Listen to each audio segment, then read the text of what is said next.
The power player in Premiere Pro's keying effect collection is the Ultra key. So let's take a look at that here in this lesson. Go to Working Files, Projects, and go on down to 1403 Ultra key effect. We're going to try the Ultra key on several different clips. We'll start out with this shot of the desert. We have some blue and some red. So let's go to the Effects panel. Going down to Keying and Video Effects and go find Ultra key, which of course will be on the bottom since it's a U. There we go. Double click on it to load it up in here after we select it. There we go. This works like the color key effect. You need to select a color. So I'm going to go over here and select a color. I'm thinking maybe up toward the darker area here, kind of the middle range between bright and dark. Hold down the controller command key to make that eyedropper get fat so you get a nice 5x5 selection. There we go. It immediately does some compositing. You can see the bottom layer start showing through. Now we need to work on this. There are several properties that we can adjust to make that work much better than it's working now. The best view to have from the output side of things is not the composite. The composite is the ending result. You want to work on the intermediary result, which is the alpha channel. You want to see what's transparent and what's opaque. Whatever is white is opaque. That means that you'll see the top clip wherever it's white. Wherever it's gray or black, you'll see the clip below here, some or all of it. If it's black, you'll see the clip entirely. If you see it's gray, it'll be a mix of the two. So your goal then, as you work with the Ultra key, is to make the sky as dark as you can, even approaching black, so it'll be transparent. So we need to work at the matte generation. We want to generate a nice matte here. So we work through these various properties. And basically, you just want to try to improve the quality of the matte. Try to make the black go down here without actually making any of this stuff turn gray. That's kind of your goal as you work along here. When you get down to the pedestal, that'll be the one guy that probably is the thing that does the most for you. So just kind of fine-tune things here as we go along. There's a little bit of transparency here that I don't want to have, but we'll leave it there for the time being and see what happens if we do the highlights. Adjust them a little bit, make them a little bit darker that way. Okay. If I go this way, it's going to blow them out, so we'll take them down a bit. Look at some of the shadows here and see how that works. You see we're picking up that foreground. Now we don't want that. Tolerance means how wide of a color range are we going to have. There isn't much tolerance to tolerance. It doesn't give you much latitude here. We're just going to increase it a little bit, but you see it doesn't really change much in tolerance. Pedestal is where you're going to see the most effect. That kind of drops the blacks as you move it down this way. So it makes things darker and darker right along there. Pretty soon, it looks like we're going to get it just about exactly where we want. Now we might want to go back here a little bit and try to fine-tune this some more. You want to avoid getting transparency here. So that's a pretty good job, all things considered, since we're keying out a natural blue rather than a solid wall of blue. So that's the end of the matte generation side of things. The next step is matte cleanup. You do matte cleanup when you can see what you're doing. So you go back to composite and take a look at it and take a look at your results, which looks kind of cool actually. Matte cleanup allows you to kind of pull the matte in, push it out a bit, soften the edges a bit, that kind of stuff. So let's take a look at the choke. See if we can pull the matte in or out. See, we're pulling it in now. Bring it closer to the objects there in the foreground. There it's out, there it's in. That's a little better, I think, a little tighter. You can soften the edges a bit. There you go. Look for areas of contrast. Well, that really is improving things a lot there. It really brings it down to the ground there where the contrast is greatest. The midpoint doesn't seem to make that much difference as we get down there. I don't think we can fine-tune it too much more. This way is not where we want to go, but down here, a little bit more fine-tuning. Well, I think we're done now. The spill suppression is intended to be used when you're working with a green screen or a colored background where the color is spilling onto the character in front of the screen. That won't help any. And the color correction really is the equivalent of what's called the Proc Amp effect, where you can adjust the hue and saturation, things like that, which you can do with the fast color corrector anyways, so that's kind of superfluous.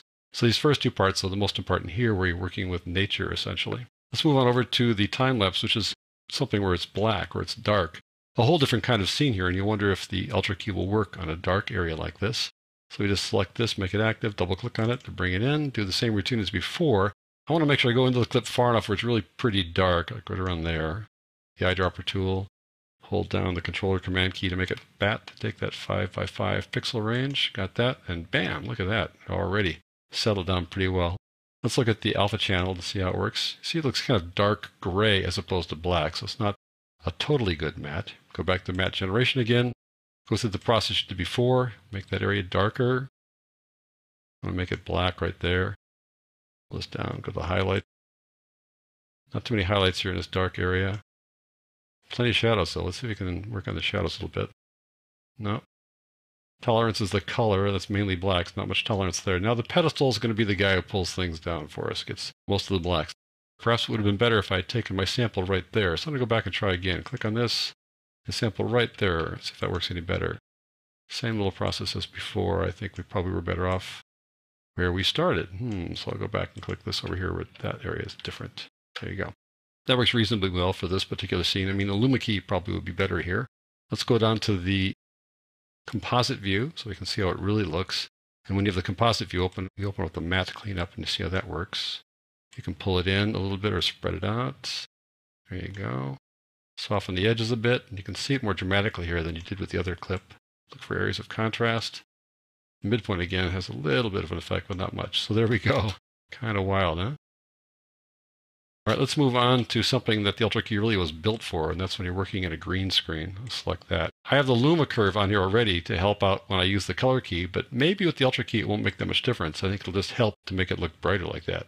So I'm going to turn it off for the time being and just try the Ultra Key without Luma curve. Double click Ultra Key. There we go. Add it there. Same routine as before. Get the eyedropper. Now I'm looking around here trying to find kind of the worst case scenario. I think down here is the darker area, so the average would be really dark, pretty light. So I'm going to go for the sort of average area here by holding down the controller command and clicking there, and voila. I mean, instantly it works. It's really quite amazing. The color key, remember, it had trouble with the corners here. This thing went right down to the corners, nailed it really well. You see a little bit of haloing around it, but look at the detail in his hair. That's phenomenal that the key does that much detail in this digital video clip. This is not a really high quality clip, and it's doing pretty well there. Let's go into the matte mode here. Look at the alpha channel and take a look at that. Pretty good. You just want to darken things up in the corners there a bit and make sure you don't have any transparency there. You don't want any grays there. You want white again. So let's go to the matte generation here and take a look at that. Start adjusting things this way. Okay, and I can see it's getting gray there. That's not very good. We need to find some kind of balance between the two. Right about there. We are getting some transparency along the edges here, though, but we're not done yet. Just going to work on it now with the highlight and try to pull that in a bit. Look at the shadows now. That should fill in the shadows pretty well there. Still have a little bit of gray along here. Tolerance won't change much, but bring it to the edges a bit. Now the pedestal is the guy that seems to have the most effect here, and that works reasonably well. We got some transparency here, though. That might show up when we put the color behind it. But this DJ is so colorful, maybe nobody will notice that. That's reasonably good. Let's close that down and go back to the composite view now. This is the area where things are spilling through, but you know, that looks like lights are falling out as opposed to things are spilling through. But let's open up the matte cleanup anyways. Take a look at choke. If we want to pull it in or push it out a bit. There's this little halo again, but I think we can fix that up with a little bit of softening. Right there, looks pretty good. Looking for some contrast now. Not getting much there. A little bit of tolerance there, a little bit of midpoint there. Now, spill suppression comes into play with the green screen, but he was far enough away from the green screen that I don't think we have much spill. We'll try the desaturate just a bit here to try to take care of that spill along his shoulders there, but there's not much going on there. Yeah, we don't want to take that in too much. I think the spill is pretty good shape anyways to begin with. I don't think we're going to see much spill fix here anyways. So that's how I use Ultra Key, and really the circumstance was intended to be used up against the green screen there. Let's see how this works.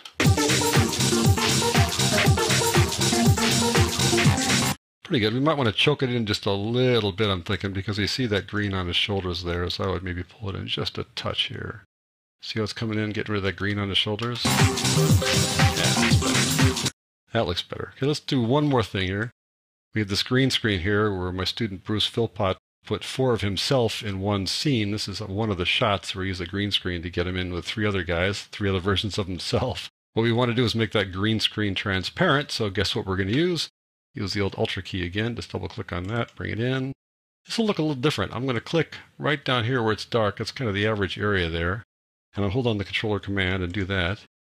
And I'm not sure if you noticed that, but that's kind of hazy looking. That's not a really good job there at the get-go like this. Let's take a look at the alpha channel, and I can see that that's too soft. That's not dark enough. So let's again go to the matte generation. That's the first step here when we do this. Start dealing with the transparency. Look how we're making everything else transparent too. So that's not helping us much at all. Try the highlights a little bit, pull that back. Again, not so much, but now the shadows should help us out. Right there in the edge, look how the transparency on the right-hand side is showing up. We don't want that. So that's about as far as we can push transparency. But the tolerance might help a little bit, but not much. But it's the pedestal that should bring this guy down. There we go. That's great. That's perfect. And this stuff down here we're going to cover with a garbage mat anyway, so it's not that big of a deal. So that's a pretty clean mat. He looks pretty sharp, very little transparency. There's a touch right there where the handle of the handcard is. Let's close that down and take a look at the composite version now to see how that works. That looks excellent, really. That's pretty darn good. You do see a little bit of transparency, though, in the handcard. See how the chair shows through there? Let's go over here to mat cleanup and see if we can fix that a little bit. I think we're okay there. It's not so dramatic. We'll just have to accept. That's a little better. We got the contrast to fix that up a little bit. Pull the midpoint that way. There you go. Now you really can't tell the chair is back there behind his green screen. The last thing we need to deal with here is this little arch right there. If I turn off the Ultra Key, it reminds you that the green screen was held up by this little rim. But we'll deal with that using a garbage mat in the next lesson when we put 4 versions of Bruce here in one scene.